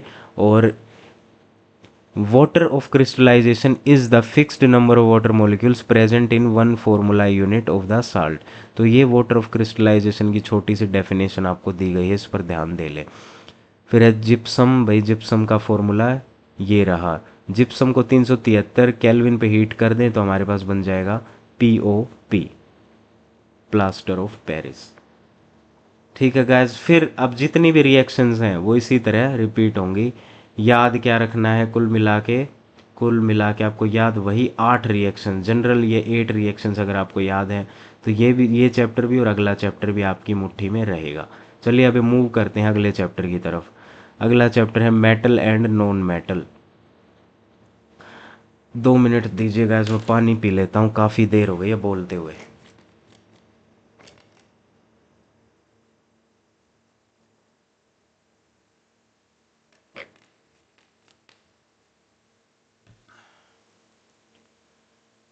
चलिए, तो पिछले कुछ चैप्टर्स में हमने पढ़ा था कि 92 एलिमेंट्स ऐसे हैं जो नेचुरली अकरिंग हैं, दो ऐसे हैं जो लिक्विड स्टेट में हैं, ब्रोमीन जो कि एक नॉन मेटल है, मरकरी जो एक मेटल है। 11 गैसेस हैं जिनमें से सारे के सारे नॉन मेटल है, कोई भी मेटल आपको गैस के रूप में नहीं दिखेगा। पहले तो ये कुछ फैक्ट हैं जो आपको याद रखने। अब डिफरेंस देखते हैं। यहाँ जो कुछ लिखा हुआ है कुछ नहीं पढ़ना, जो मैं आपको बता रहा हूँ, जो मैंने साइड में नोट्स बनाए हैं उनके अलावा आपको कुछ नहीं पढ़ना है। मेटल नॉन मेटल, तो लस्टर यानी ये चमकदार होंगे, ये चमकदार नहीं होंगे, सीधी बात। एक्सेप्ट आयोडीन, आयोडीन चमकदार होगा। हार्डनेस देखिए, ये होंगे हार्ड, ये हार्ड होंगे पर ब्रिटल, थोड़ा सा झटका देंगे, मोड़ने की कोशिश करेंगे, टूट जाएंगे। मेटल्स आर फ्लेक्सिबल, हार्ड होते हैं पर फ्लेक्सिबल होते हैं। और ब्रोमीन तो ऐसा है जो लिक्विड है। अब कंडक्टिविटी की बात करें तो ये होते हैं गुड कंडक्टर, ये होते हैं poor conductor of heat and electricity. Best conductor कौन सा है? सिल्वर और कॉपर। पुअर कंडक्टर मेटल्स में भी लेड और मरकरी, क्योंकि मरकरी है लिक्विड स्टेट में। लेकिन एक एक्सेप्शन देखिए नॉन मेटल में, ग्रेफाइट। ग्रेफाइट एक अच्छा कंडक्टर है। अब आते हैं मेलिएबिलिटी पर। मेलिएबिलिटी का मतलब होता है आघात वर्धता, कि इनको पीट पीट कर चादर या शीट्स बनाई जा सकें, तो ये पॉसिबल है मेटल के लिए, नॉन मेटल के पॉसिबल नहीं है। डक्टिलिटी यानी तन्यता, इन्हें खींच खींच कर तार बनाए जा सकें लंबे लंबे, तो ये चीज़ पॉसिबल है मेटल के लिए, नॉन मेटल के लिए नहीं है। सोनोरस, इनको पीटेंगे तो घंटी जैसी आवाज़ आती है, यहाँ पर नहीं आती। और एक इंटरेस्टिंग फैक्ट, 2 किलोमीटर लंबी वायर बनाई जा सकती है 1 ग्राम गोल्ड से। अगर हम सिर्फ 1 ग्राम सोना यूज़ करें तो 2 किलोमीटर लंबी तार बन सकती है। लेकिन अब गोल्ड बहुत ज़्यादा महंगा है, अगर गोल्ड की तारें हम खंभों में लगा देंगे तो लोग उनको तो उतार उतार कर ले जाएंगे, इसलिए गोल्ड का इस्तेमाल नहीं होता, कॉपर का ज़्यादा इस्तेमाल किया जाता है। High melting and boiling point रहता है मेटल्स का, और इनका रहता है very low melting boiling point, क्योंकि इनमें से ज़्यादातर तो गैस ही है, गैसेज हैं ज़्यादातर। एक्सेप्ट देखिए डायमंड, जो कार्बन का ही एक रूप है, जो हार्डेस्ट सब्सटेंस ऑन अर्थ है, ये मेटल से भी ज़्यादा हार्ड है डायमंड, हार्डेस्ट सब्सटेंस, तो इसका मेल्टिंग पॉइंट सबसे ज़्यादा आपको मिलेगा। एक ही एक्सेप्शन है, बाकी सब तो ज़्यादातर गैसेज हैं या ब्रोमीन की तरह लिक्विड है, तो उनका मेल्टिंग बॉइलिंग पॉइंट बहुत लो रहेगा। और अब मेटल्स में एक्सेप्शंस क्या हैं? सीजियम और गैलियम ऐसे धातु हैं जो हमारी हथेली में पिघल जाते हैं। तो ये पर्टिकुलर वो वर्ड्स हैं जो किताब में मेंशन्ड हैं, मैंने यहाँ अलग से इनको लिख दिया। तो क्वेश्चन आए which of the following elements can melt in the palm of your hand, तो सीजियम एंड गैलियम उसका आंसर आएगा। Alkali metals lithium sodium potassium are soft, can be cut with knife, इनको हम नाइफ से काट सकते हैं, तो ये भी क्वेश्चन आता है। और कुछ नहीं पढ़ना, क्रॉस क्रॉस लगा दो यहाँ पर, कुछ नहीं पढ़ना, आगे चलो। पीवीसी की फुल फॉर्म है बस, और कुछ याद नहीं करना, काट दो, जो वायर की कोटिंग होती है पीवीसी की होती है। आगे चलो आगे चलो, कुछ नहीं पढ़ना, ये सब हमने ऊपर कर लिया है। आगे चलो, फिर वही जनरल रिएक्शंस मैंने यहाँ लिखी हैं जो पिछले चैप्टर में लिखी थी, क्योंकि यही जनरल रिएक्शंस फिर से यूज़ होंगे। एक बार फिर देखते हैं, एसिड और बेस अभिक्रिया करेंगे तो salt plus water neutralisation, metal और एसिड करेंगे H2 गैस तो निकलेगी साथ में सॉल्ट, मेटल और बेस करेंगे H2 गैस तो निकलेगी साथ में सॉल्ट, मेटल हाइड्रोजन कार्बोनेट, अब क्योंकि कार्बोनेट है तो कार्बन डाइऑक्साइड गैस निकलेगी साथ में सॉल्ट एंड वाटर। मेटल के ऑक्साइड बेसिक इन नेचर होंगे, नॉन मेटल के ऑक्साइड एसिडिक इन नेचर होंगे। इसका मतलब है मेटल ऑक्साइड को हम रिएक्ट कराएंगे एसिड से, और नॉन मेटल ऑक्साइड को हम रिएक्ट कराएंगे बेस से, तो हमें वही सेम चीज़ मिलेगी, साल्ट एंड वाटर न्यूट्रलाइजेशन। देखो फिर वही सेम रिएक्शन जो हमने नीचे पढ़ी, बिल्कुल same. Alkali bases that are soluble in water, alkali वो बेसिस हैं जो पानी में घुल सकते हैं, जैसे KOH, NaOH, LiOH। और एक फेमस लाइन आपने सुनी होगी, all all alkali are bases but all bases are not alkali. इसका मतलब है जो बेस पानी में घुल सके उनको हम अल्कली बोल देते हैं, और जो बेस पानी में ना घुल सके उनको हम बेस की कैटेगरी में ही रखेंगे। कहने का मतलब है बेस एक बड़ी कैटेगरी है, बेस एक बड़ी कैटेगरी है जिसके अंदर एक छोटी सी कैटेगरी है एल्कली। ये वो स्पेशल बेस हैं जो पानी में घुल सकते हैं। तो एक वेन डायग्राम से मैंने आपको ये चीज़ समझा दी, और कुछ नहीं करना, यहाँ वही सब है। देखो, कॉपर को ऑक्सीजन से रिएक्ट कराया ऑक्साइड बन गया, एल्यूमिनियम को ऑक्सीजन से रिएक्ट कराया ऑक्साइड बन गया, तो ऑक्साइड ऑक्साइड बनता जाएगा। ये समझना है क्या बनेगा कैसे बनेगा, तो क्रॉस करके देख लो कॉपर और ऑक्सीजन का, यहाँ +2 -2 क्रॉस करो CuO। एल्यूमिनियम ऑक्साइड समझ नहीं आ रहा कैसे बनेगा, तो एल्यूमिनियम ऑक्सीजन का क्रॉस करो, एल्यूमिनियम की संयोजकता +3, इसकी -2 क्रॉस किया, एल्यूमिनियम ऑक्साइड बन गया। और पोटेशियम ऑक्साइड कैसे बनेगा समझ नहीं आ रहा, पोटेशियम की +1, इसकी -2, K2O बन जाएगा। इस तरह अगर आप बीच में कभी भूल जाएं एग्जाम के बीच में कि क्या फॉर्मूला होना चाहिए, तो आप इस तरीके को याद रखें जो हमने 9th क्लास में पढ़ा था। अब है reaction of metal with oxygen. हाँ भी, जैसे मैंने बताया मेटल ऑक्सीजन से रिएक्ट करेगा तो ऑक्साइड बनेगा, लेकिन जो सोडियम और पोटेशियम है ये इतने ज़्यादा हाईली रिएक्टिव हैं कि इनमें आग लग जाती है ऑक्सीजन की मौजूदगी में। ऑक्साइड तो बन जाएगा पर आग लगेगी, इसलिए इनको केरोसिन ऑयल में रखा जाता है। अब जो इंपॉर्टेंट फैक्ट हैं वो मैंने साइड में नोट कर दिए, और क्रॉस मार दो पूरे पेज पर, कुछ नहीं पढ़ना, किताब मत खराब कर लेना अपनी, कहने का मतलब है वहाँ से कुछ नहीं पढ़ना आपको। Iron doesn't burn vigorously but iron feelings do. जो आयरन है वो अगर हम फ्लेम के ऊपर डालेंगे, किसी भी आयरन की कोई भी छड़ है हमारे पास, रोड है, उसको फ्लेम के ऊपर या आग के ऊपर रखेंगे वो नहीं जलेगी। लेकिन लोहे का कोई चूरा हमारे पास मौजूद है आयरन फिलिंग, उसको अगर हम फ्लेम पर डालेंगे तो ऐसे ऐसे करके जलेगी। ये एक फैक्ट है, आपको एज इट इज़ याद रखना है। कॉपर ऑक्साइड होता है भाई ब्लैक इन कलर, और silver and gold do not react with oxygen at all, इसलिए ये एक्सपेंसिव एलिमेंट्स है, एक्सपेंसिव गोल्ड एंड सिल्वर, क्योंकि ये कभी अभिक्रिया करते ही नहीं है ऑक्सीजन से। Do not react at all, ना ठंडे पानी ना ठंडे ऑक्सीजन से करेंगे, ना गर्म ऑक्सीजन से, ना तापमान बढ़ाकर ना घटाकर, करेंगे ही नहीं। नोबल मेटल्स इनको बोल सकते हैं, ये रिएक्ट ही नहीं करते, इसलिए इनके आभूषण बनाए जाते हैं। आगे देखिए एनोडाइजिंग क्या चीज़ है। एनोडाइजिंग का मतलब है किसी भी धातु को ऑक्सीडेशन होने से बचाना, कि उस पर ऑक्साइड की लेयर ना चढ़े। तो oxide of aluminium is used, कैसे, एक ऐसा सेल सेटअप किया जाएगा जिसमें बैटरी लगाई जाएगी और वही कैथोड एनोड। अब ये है इलेक्ट्रोलाइटिक सेल। इलेक्ट्रोलाइटिक सेल में क्या होगा, एनोड पर पॉजिटिव चार्ज आता है, कैथोड पर नेगेटिव। तो एनोड को हम बनाएंगे एल्यूमिनियम। क्या याद रखना है, देखिए वही बता रहा हूँ, एल्यूमिनियम एनोड बनेगा, ये बात याद रखनी है। कैथोड कोई और कंडक्टर बनेगा, ये बात याद रखनी है। और इसके अंदर हम रखेंगे डाइल्यूट सल्फ्यूरिक एसिड या कोई भी एसिड। फिर जब इलेक्ट्रिसिटी पास करेंगे तो क्या होगा, जिसके ऊपर जिसको हमें प्रोटेक्ट करना है उस आर्टिकल को हम यहाँ लटका देंगे, और वो आर्टिकल बना होगा एल्यूमिनियम का। तो फिर क्या होगा, इसके ऊपर ऑक्साइड की परत चढ़ जाएगी, एक ऑक्साइड की परत चढ़ जाएगी, और अंदर वाला एल्यूमिनियम फिर सेफ रहेगा। इसे बोलते हैं एनोडाइजिंग। यानी ऑक्सीडेशन करेंगे हम लेकिन सिर्फ ऊपरी परत पर, अंदर ऑक्सीडेशन उसका हम नहीं करेंगे। देखिए ये सेम चीज़ यहाँ पर लिखी हुई है। Anodizing is a process of forming a thick oxide layer of aluminium. यानी एल्यूमिनियम के ही आर्टिकल को हम बचा रहे हैं, लेकिन कैसे बचा रहे हैं, उसके ऊपर ऑक्सीजन की ऑक्साइड की एक लेयर चढ़ाकर उसको बचा रहे हैं।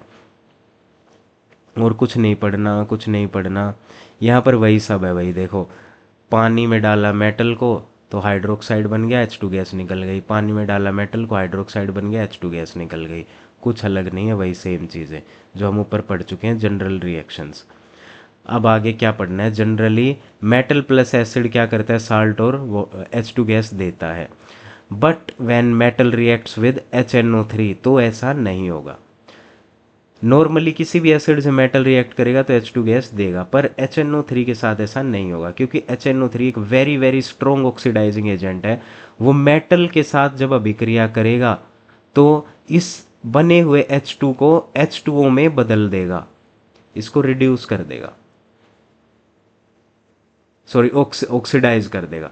तो स्ट्रोंग ऑक्सीडाइजिंग एजेंट है, तो H2 को, जो बने हुए H2 को H2O में बदल देगा और खुद उड़ जाएगा इन रूपों में।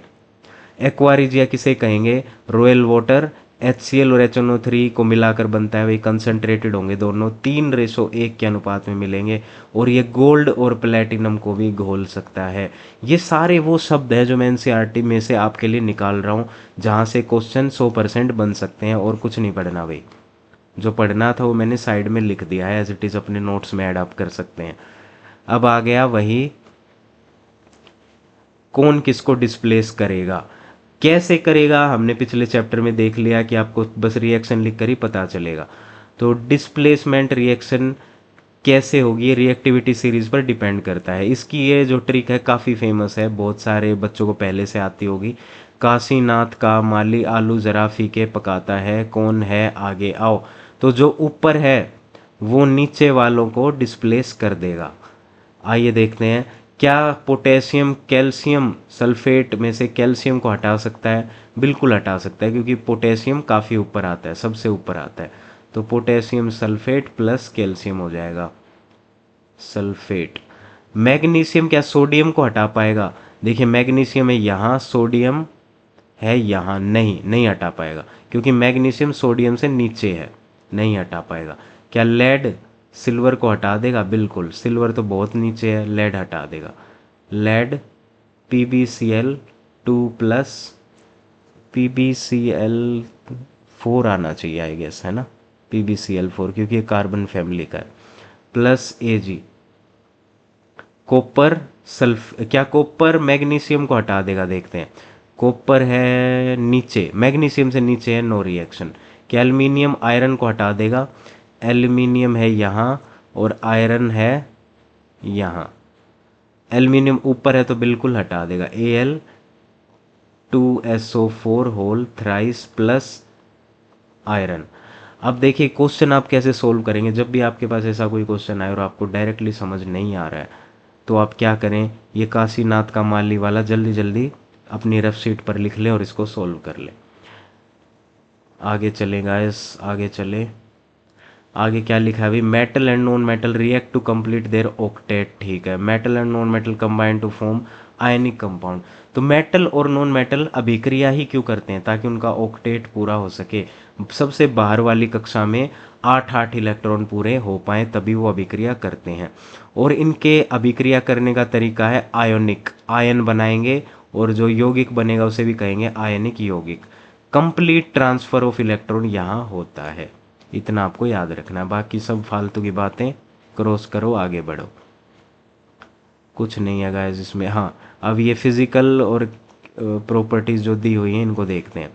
आयनिक जो कंपाउंड है उनकी प्रॉपर्टीज़ क्या है भाई, सॉलिड होते हैं, बिल्कुल सही, बहुत ज़्यादा स्ट्रॉन्ग बॉन्ड होता है क्योंकि आयनिक बॉन्ड है, ब्रिटल होते हैं, जोर लगाते ही टूट जाते हैं, high very high melting and boiling point होता है, पानी में सोल्यूबल होंगे लेकिन इनसोल्यूबल होंगे ऑर्गेनिक सोलवेंट्स में, क्योंकि एक चीज़ हम पढ़ते हैं लाइक डिसॉल्व लाइक। पानी में आयनिक जो भी कंपाउंड है, आयनिक कंपाउंड्स ये सोल्यूबल होंगे पानी में, और क्या बोलते हैं उनको, ऑर्गेनिक कोवलेंट, कोवलेंट कंपाउंड ये सोल्यूबल होंगे ऑर्गेनिक सोलवेंट्स में, ठीक है, वैसे काफ़ी बेसिक लेवल की बातें हैं ये। But ionic compounds conduct electricity, ठीक है, जो आयनिक कंपाउंड जितने भी बनेंगे सब इलेक्ट्रिसिटी कंडक्ट कर सकते हैं, लेकिन अपनी पिघली हुई अवस्था में, जब इनको पानी में हम घोल देंगे तभी, ऐसे नहीं कर पाएंगे। ऐसा नहीं है कि आपने एक बीकर लिया उसमें ऐसे नमक डाल दिया, सॉलिड है नमक अभी, नमक डाल दिया बहुत सारा, इधर एक इलेक्ट्रोड लगाया, इधर एक इलेक्ट्रोड लगाया, फिर आप चेक कर रहे हो वोल्ट मीटर लगा के कि वोल्टेज आई या नहीं, बिल्कुल नहीं आएगी। लेकिन जब आप इसमें इसको पानी में घोल देंगे इसी नमक को, तो वोल्टेज वो शो करेगा, क्योंकि तब आयंस का फ्लो शुरू हो जाएगा। अब है भाई extraction of elements, extraction of metals. तो इसमें क्या होगा, ये जो रिएक्टिविटी सीरीज में ऊपर हैं, इनको तो सिर्फ और सिर्फ इलेक्ट्रोलिसिस से ही हम अलग कर पाएंगे, क्योंकि ये बहुत ज़्यादा रिएक्टिव होते हैं, तो बहुत ज़्यादा स्ट्रॉन्ग बॉन्ड बनाकर ये रहेंगे, और इनको अलग करने के लिए हमें इलेक्ट्रिकल मेथड्स ही यूज़ करने पड़ेंगे। जो रिएक्टिविटी सीरीज में बीच में है, इनको कार्बन का यूज़ करके रिड्यूस किया जा सकता है, और सिल्वर और गोल्ड तो किसी से अभिक्रिया करते ही नहीं है, तो ये as it is pure form में हमें मिल जाते हैं। अब कुछ याद रखने योग्य बातें साइड में देखिए। और किसे बोलेंगे, जिस नेचुरल अवस्था में कोई मेटल पाया जाता है उसे और बोलते हैं। गैंग, इम्प्योरिटीज उस और में जो पाई जाती हैं, जो अनचाहे चीज़ें पाई जाती हैं, उनको गैंग बोलते हैं। इतना ही याद रखना है। अब और को कैसे, यहाँ तो मेरी तस्वीर आ रही होगी है ना, चलो, और को किस तरह हम प्योरीफाई करेंगे। हमने खुदाई कर करके, मान लीजिए एक पहाड़ में हमने खुदाई करी आयरन निकालने के लिए, तो उसमें से आयरन हम निकालेंगे, लेकिन आयरन प्योर फॉर्म में नहीं निकलेगा। हो सकता है आयरन सल्फेट के रूप में निकले, FeSO4 के रूप में, या हो सकता है आयरन अपने ऑक्साइड के रूप में निकले, Fe3O4 अपने ऑक्साइड के रूप में निकले आयरन, ऐसा हो सकता है। तो इसको हमें प्योरीफाई करके आयरन बनाना पड़ेगा। ये प्रोसेस है कंसंट्रेशन ऑफ ओर्स का। कैसे करेंगे, जो हाई रिएक्टिविटी, पहले तो कैटेगराइज करेंगे, high reactivity metal, medium reactivity और लो रिएक्टिविटी। जो हाई रिएक्टिविटी वाले हैं उनको अलग करने का एक ही तरीका है कि इलेक्ट्रोलाइसिस करना पड़ेगा और प्योर मेटल आ जाएगा। पर यह प्रोसेस पड़ता है महंगा, क्योंकि बिजली पास करनी पड़ेगी काफ़ी देर तक। और जो मीडियम रिएक्टिविटी वाले हैं वो दो तरीके से पाए जाते हैं, या तो उनकी कार्बोनेट के रूप में पाए जाएंगे या सल्फाइड के रूप में पाए जाएंगे। अगर कार्बोनेट के रूप में पाए जा रहे हैं तो कैल्सिनेशन हम करेंगे, सल्फाइड के रूप में पाए जा रहे हैं तो रोस्टिंग हम करेंगे। अब ये क्या होते हैं दोनों, आगे हम पढ़ने वाले हैं। हमारा मकसद क्या है कि जो ये ओर्स मिल रही हैं इनको हम बदल दें ऑक्साइड में। ऑक्साइड में बदलते ही उनको इजीली किसी भी रिड्यूसिंग एजेंट को डालकर उस ऑक्सीजन को गायब कर देंगे और हमें प्योर मेटल मिल जाएगा, प्योर मेटल मिल जाएगा।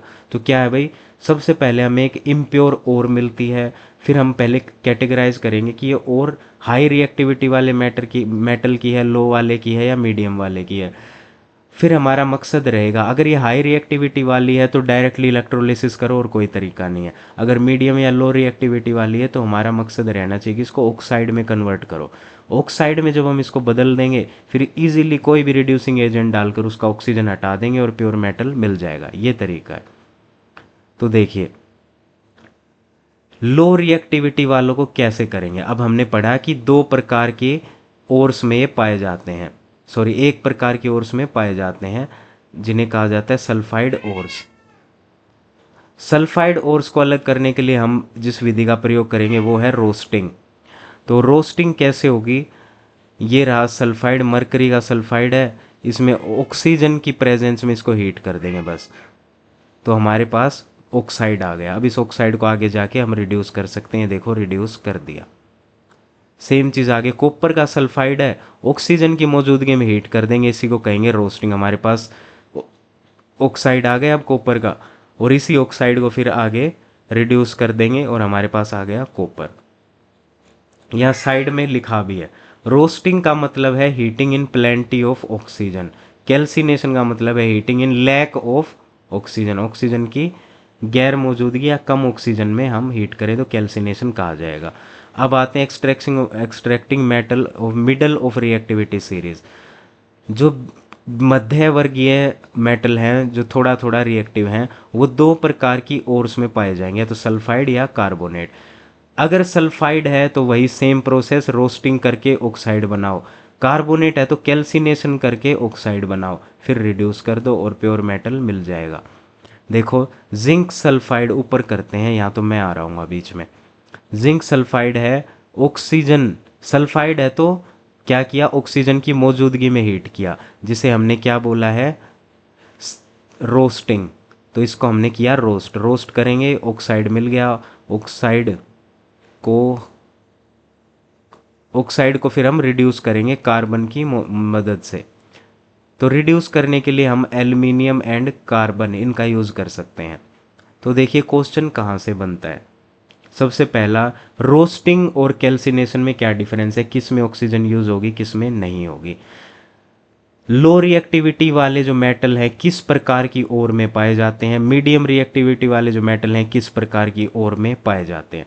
सल्फाइड ओर को हटाने के लिए रोस्टिंग का यूज़ होगा, कार्बोनेट ओर को हटाने के लिए कैल्सिनेशन का यूज़ होगा, और दोनों का ही मकसद है मेटल का ऑक्साइड बनाना।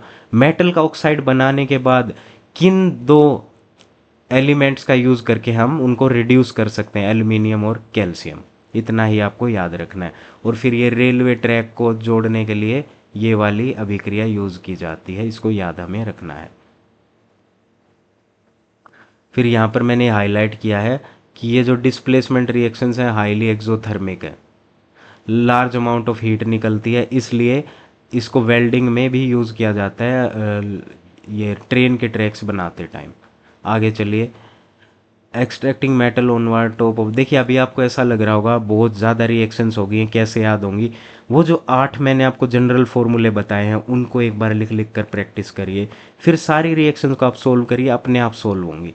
और जो फॉर्मूला ना बनाना है क्रॉस करके देखिए, 2-3 बार आप इन रिएक्शंस को लिखेंगे, सारी आपको ऑटोमेटिकली याद हो जाएंगी। और ये एक्सट्रैक्शन ऑफ मेटल कैसे याद होगा, इस टेबल को आपको समझना है, ये वाली जो टेबल है। फिर से बता रहा हूँ, और का मतलब है जिस फॉर्म में कोई भी धातु हमें मिलता है, या तो हाई रिएक्टिविटी का होगा, मीडियम या लो रिएक्टिविटी। अगर हाई रिएक्टिविटी है तो सीधा सीधा इलेक्ट्रोलाइसिस कर दो, मीडियम रिएक्टिविटी है तो दो प्रकार के ओर्स में पाया जाएगा, कार्बोनेट या सल्फाइड। कार्बोनेट ओर को अलग करने का तरीका है कैल्सिनेशन, मतलब ऑक्सीजन की गैर मौजूदगी। सल्फाइड ओर को अलग करने का तरीका है रोस्टिंग, यानी ऑक्सीजन की मौजूदगी।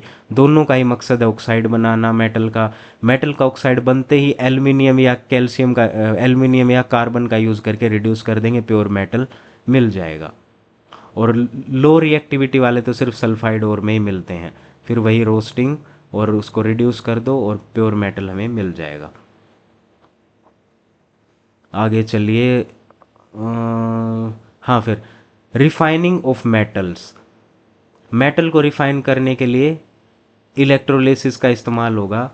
और इलेक्ट्रोलिसिस वही देखिए, ये जो साइड में आपको एक सेल दिखाया गया है, इसमें बैटरी कनेक्ट की गई है। याद क्या रखना है, कैथोड पर हम लगाएंगे मेटल और एनोड पर रिलीज होगी क्लोरीन गैस और इम्प्योरिटीज नीचे गिर जाएंगी। कैथोड पर हम क्या लगाएंगे, प्योर मेटल, प्योर मेटल की रोड, और मेटल यहाँ पर आकर जमा होता जाएगा और इम्प्योर मेटल यहाँ गिरता जाएगा। देखिए यहाँ पर लिख भी दिया गया है, हाईलाइट किया गया है।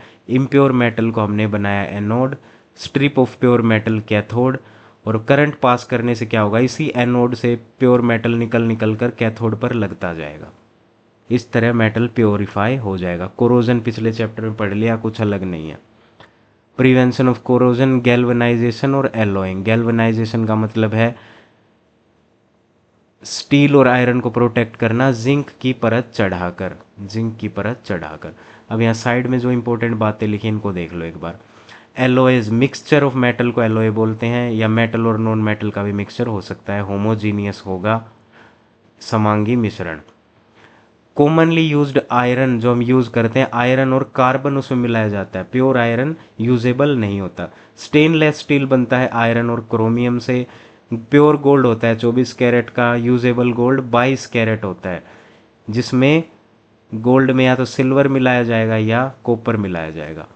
मरकरी एलोए, जब भी मरकरी का कोई एलोए बनेगा उसे कहेंगे अमलगम। ये वो सब पॉइंट्स है जो मैंने इस पेज में से निकाले हैं, और आपको अब ये पेज पढ़ने की कोई ज़रूरत नहीं है, मैंने साइड में सब नोट कर दिया है, एज इट इज़ इनको याद करते चलें। ब्रास कॉपर और जिंक से बनेगा, ब्रॉन्ज कॉपर और टिन से बनेगा। जहाँ जेड है वहाँ जेड नहीं आएगा, जहाँ एस है वहाँ जेड आएगा। ऐसा आप देखो, एस ये रहा कलर चेंज, ये इसमें है एस ये रहा एस, इसमें जेड ये रहा जेड, इस तरह मैंने याद किया हुआ, एक दूसरे का उल्टा है ये। पुअर कंडक्टर्स, जो ब्रास ब्रोंज या कोई भी एलोयज होते हैं ये पुअर कंडक्टर्स हो जाते हैं।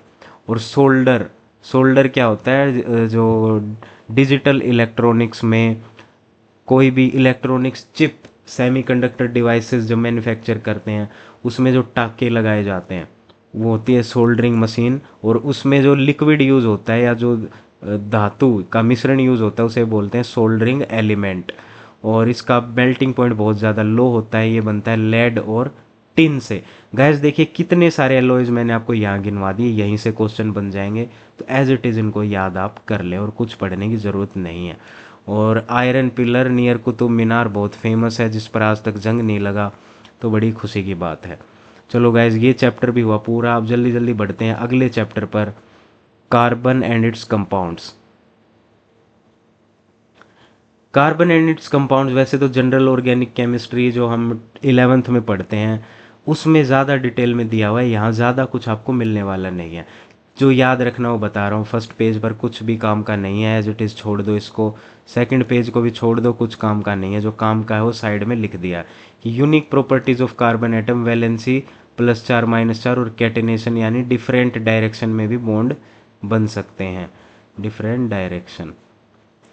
वैलेंसी का मतलब 4 बॉन्ड बनेंगे और कैटेनेशन मतलब डिफरेंट डायरेक्शन में बनेंगे, ये यूनिक प्रॉपर्टी है कार्बन की। कुछ काम का नहीं है, कुछ काम का नहीं है, यहाँ कुछ काम का है, ये देखो।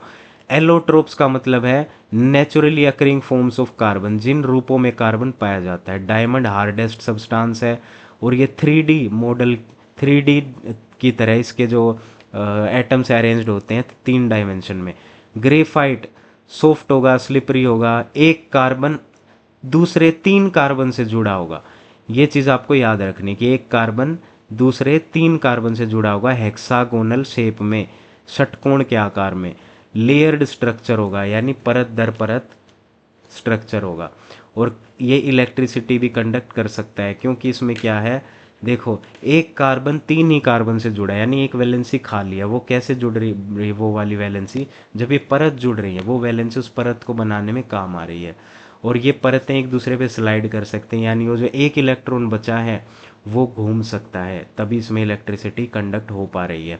फुलरीन, फुलरीन भाई C60 यानी 60 कार्बन से बनता है, फुटबॉल जैसा आकार।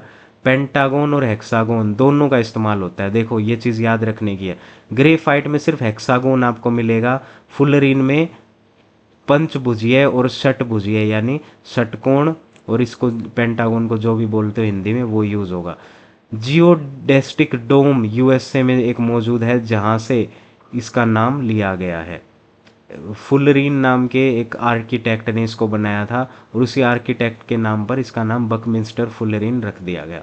स्टार्स में ये पाया जाता है, और कुछ नहीं पढ़ना, आगे चलो।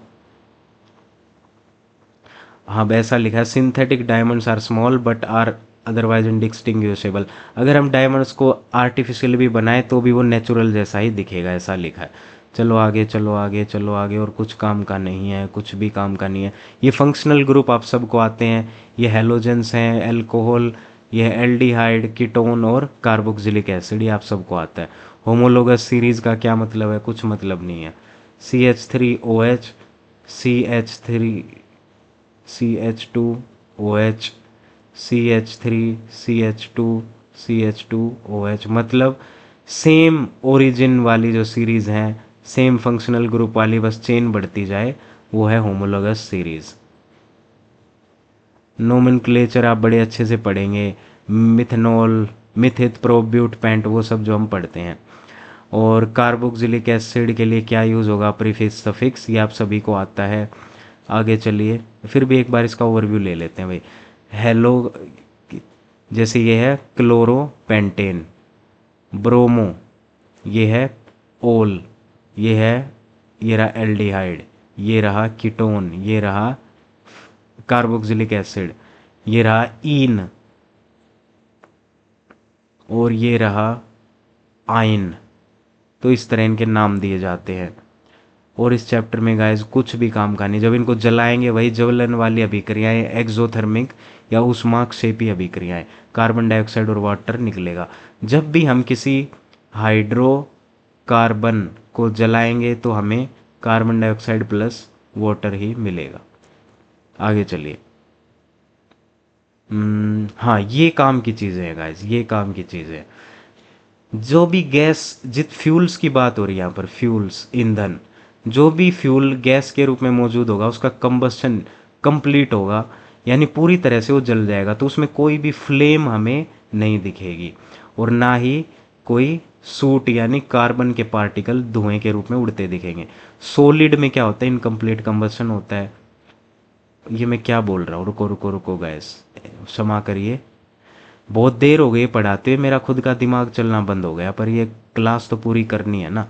एक बार मैं पानी पी लेता हूँ, दिमाग चलना बंद हो गया बिल्कुल ही।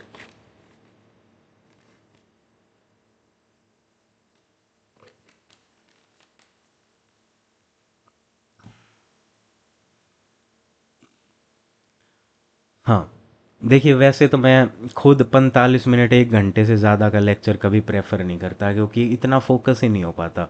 पर बहुत सारे बच्चों की ये डिमांड है कि मैं जल्दी जल्दी से कवर करूँ, तो इसलिए एक ही वीडियो में करा रहा हूँ ताकि आप लोगों का भी कम टाइम वेस्ट हो, और आप तो इसे पॉज करके छोड़ सकते हैं, अगली बार जो छूट गया उसको दोबारा अगले दिन देख सकते हैं। मुझे दिक्कत है ना बनाने में। गैस के रूप में जो भी फ्यूल मौजूद होगा उसका कंप्लीट कंबस्शन होगा और फ्लेम निकलेगी, यानी आग तभी दिखाई देगी जब ईंधन में कोई ना कोई गैस मौजूद हो। नो सूट, कोई भी कार्बन के कण नहीं दिखेंगे। सॉलिड, कोई भी ईंधन सॉलिड है तो उसमें कंबस्शन यानी ज्वलन का जो कार्य है वो पूरा उसमें नहीं होगा। अगर उसमें ज्वलन पूरा नहीं होगा तो फ्लेम यानी आग भी नहीं दिखेगी, कोयले की तरह सुलगता रहेगा लेकिन आग नहीं लगेगी। सूट इसमें से निकलेगा, इसमें से धुआं काला काला निकलेगा कार्बन के रूप में। अब देखो क्या लिखा है, ओनली गैसियस फ्यूल्स और वेपर्स गिव आउट फ्लेम। सिर्फ जो ईंधन गैस या वेपर के रूप में मौजूद होते हैं वही फ्लेम दे पाते हैं, और किसी में से फ्लेम नहीं निकलेगी। जो फ्लेम का कलर होगा वो इस पे डिपेंड करता है कि भाई किस सब्सटेंस को हमने जलाया है। कैरेक्टरिस्टिक ऑफ सब्सटेंस पर डिपेंड करेगा कलर ऑफ फ्लेम। कोयला, हाँ यहाँ देखो, मान लो ऐसा क्वेश्चन बन जाए, does the colour of flame depend on chemical bonds of the substance, तो आंसर क्या आएगा, यस या नो। बिल्कुल यस। हमने लिखा है कैरेक्टरिस्टिक ऑफ द सब्सटेंस, वो कोई भी केमिकल प्रॉपर्टी हो सकती है सब्सटेंस की, उसी के आधार पर उसका कलर निकल कर आएगा। कोयला, कोयला बनता है डेड वेजिटेशन ऑन लैंड पर, जो पेड़ पौधे मर जाते हैं लैंड पर दब जाते हैं उनसे बनता है कोयला। पेट्रोलियम और नेचुरल गैस बनेंगे समुद्र के नीचे, समुद्र की सतह पर जो एनिमल्स रहते हैं मर जाते हैं दब जाते हैं, उससे बनेगा पेट्रोलियम और नेचुरल गैस। देखिए क्या होता है, मान लीजिए ये है, इधर है बीच, ये है भाई बीच, और यहाँ पर है समुद्र, ये है पानी समुद्र। इस सतह में कोई जानवर रहते थे, वो मर गए, फिर इसके ऊपर मिट्टी चढ़ गई, दब गए। अब क्या होगा, यहाँ और मिट्टी चढ़ जाएगी, इसी तरह मिट्टी चढ़ जाएगी, मिट्टी चढ़ गई, मिट्टी चढ़ गई। फिर क्या आया भाई, कोई यहाँ पर माइनिंग करने आया, उसने कुआं खोदा। जब यहाँ पर वो कुआं खोदेंगे तो नीचे तो उनको मिलेगा पेट्रोलियम तैरता हुआ, और इसी कुएं के ऊपर मिलेगी नेचुरल गैस तैरती हुई। नेचुरल गैस को अलग कलर से बनाते हैं। देखो मान लो एक कुआं है, कुआं खोदा, नीचे तो आपको मिलेगा पेट्रोलियम तैरता हुआ, नीचे मिलेगा पेट्रोलियम, और ऊपर मिलेगी नेचुरल गैस, नेचुरल गैस तैरती हुई। तो ऐसा नहीं है कि नेचुरल गैस पेट्रोलियम से निकाली जाती है। नेचुरल गैस एक अलग प्रोडक्ट है, पेट्रोलियम एक अलग प्रोडक्ट है, पाए साथ में जाते हैं। और ये क्वेश्चन आ भी चुका है, is natural gas a product of petroleum. जैसे हम पेट्रोलियम की जब रिफाइनिंग करते हैं तो पेट्रोलियम से क्या क्या निकलता है, आइए देखते हैं। पेट्रोलियम से निकलता है, यहाँ लिखते हैं पेट्रोलियम, पेट्रोलियम से निकलता है पेट्रोल, और क्या निकलेगा, केरोसिन ऑयल, मिट्टी का तेल, और निकलेगा पैराफिन वैक्स, और भी इस तरह करके कई सारी चीज़ें निकलती हैं।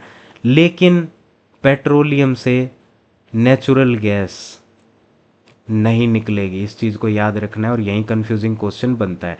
नेचुरल गैस एक अलग ईंधन है जो पाया जाता है पेट्रोलियम के साथ, पर पेट्रोलियम का प्रोडक्ट नहीं है।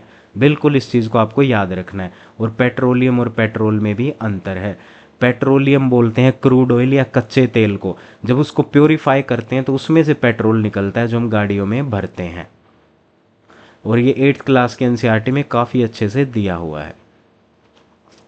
आगे देखिए भाई, अब ये तरह तरह की रिएक्शन दी हैं। ऑक्सीडेशन, तो ऑक्सीडेशन के लिए ये ऑक्सीडाइजिंग एजेंट हैं। जब हम एल्कोहल को ऑक्सीडाइज करेंगे एक और ऑक्सीजन जुड़ जाएगा, ये कार्बोक्सिलिक एसिड में बदल गया।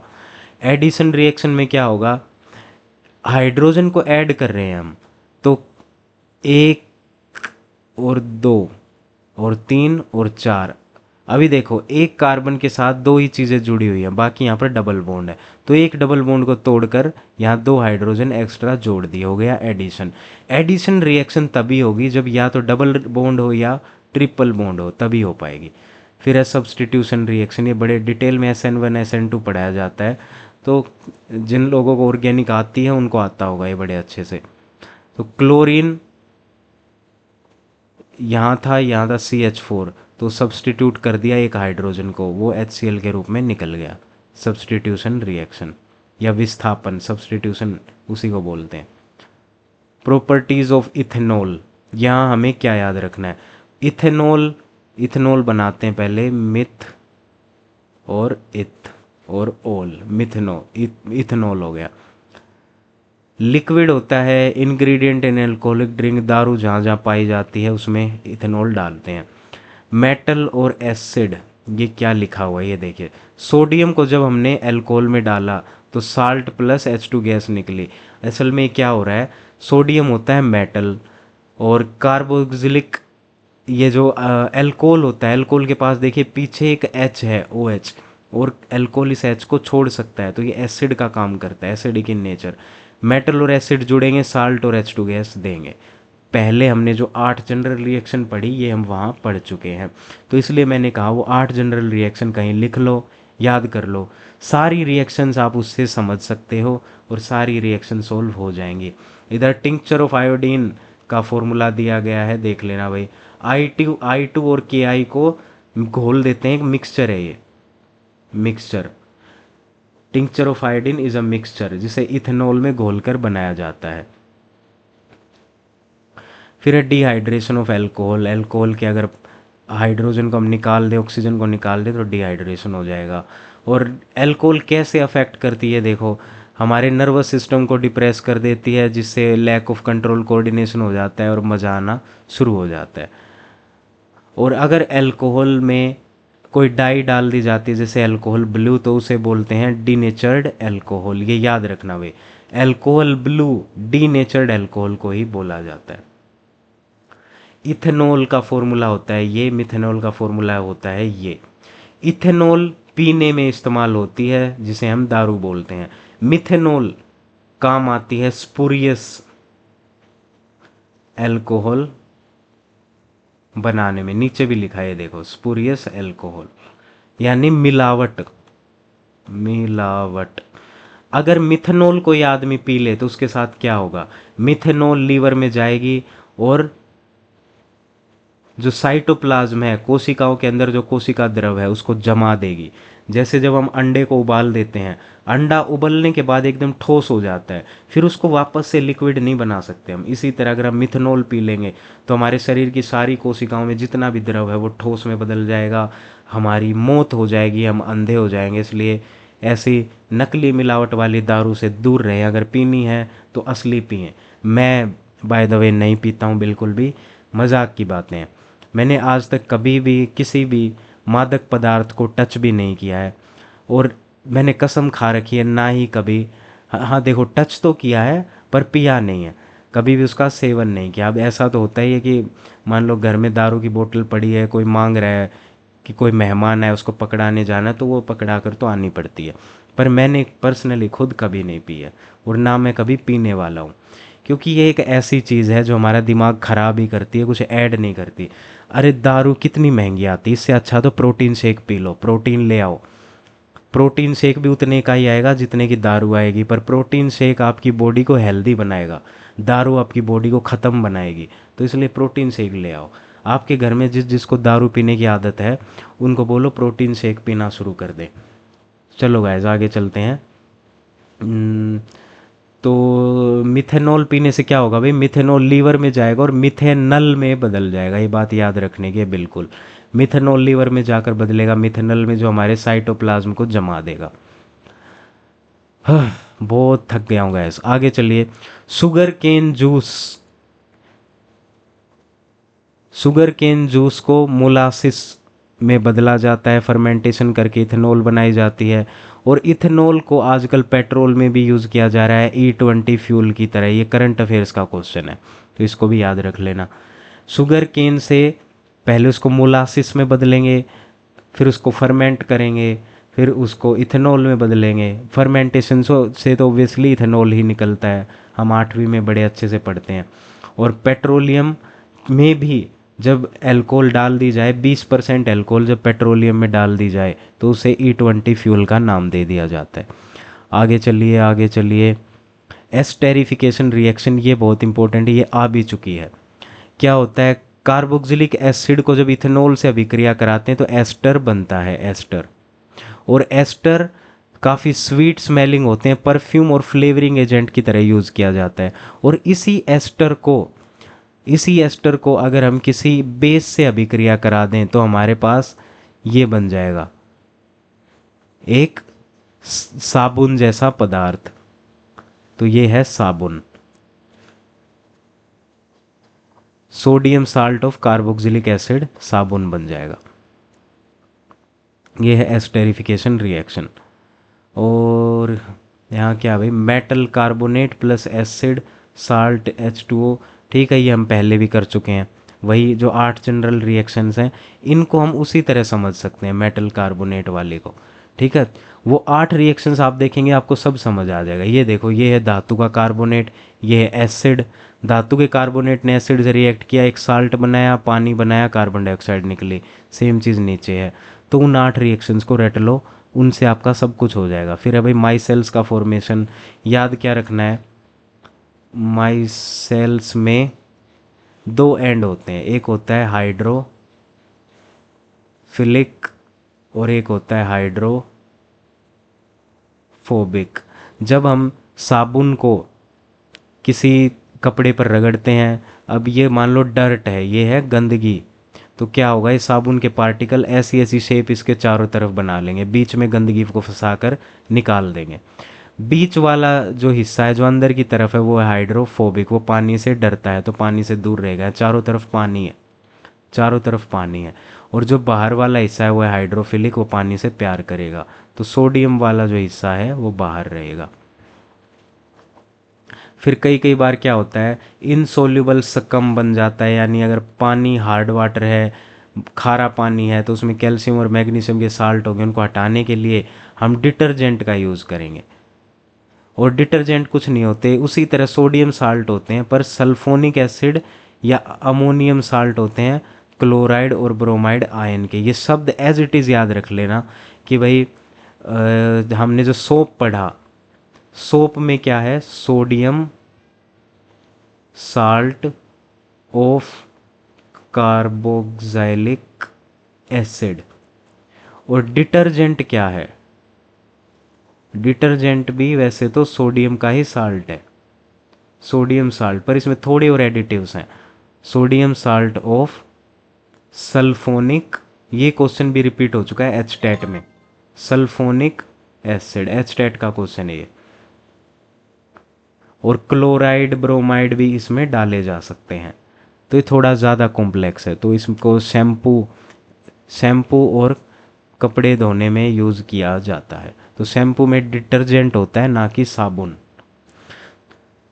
तो गाइस यहाँ तक मैंने इस चैप्टर को करा दिया, और सारी केमिस्ट्री हमने 10th क्लास की जो केमिस्ट्री थी हमने कंप्लीट कर दी है। एकदम कंप्लीट। तो गाइज़ आपका बहुत बहुत धन्यवाद इस वीडियो से जुड़ने के लिए, देखने के लिए, और इसी तरह अपना सपोर्ट बनाए रखें। वीडियो को शेयर करें, लाइक करें, सब्सक्राइब करें, और मुझे और ज़्यादा मोटिवेट करें, कमेंट करें और बताएं कि कैसी लगी ये सीरीज़। 10th क्लास तक की केमिस्ट्री पूरी हो गई है। आज की क्लास ज़्यादा हेक्टिक थी, ज़्यादा स्पीड से मैंने काम किया, तो हो सकता है आपको ज़्यादा डिटेल में समझ ना भी आया हो। कोई बात नहीं, दोबारा देख लेना रिपीट करके। अब जब तक आपका एग्ज़ाम है तब तक तो मैं ये सीरीज़ रिपीट नहीं कराने वाला हूँ, अब कुछ और ही कराएंगे, क्योंकि बार बार एक ही चीज़ को कराने का कोई मतलब नहीं है। तो आप सभी का बहुत बहुत धन्यवाद। Tata, bye bye, sayonara.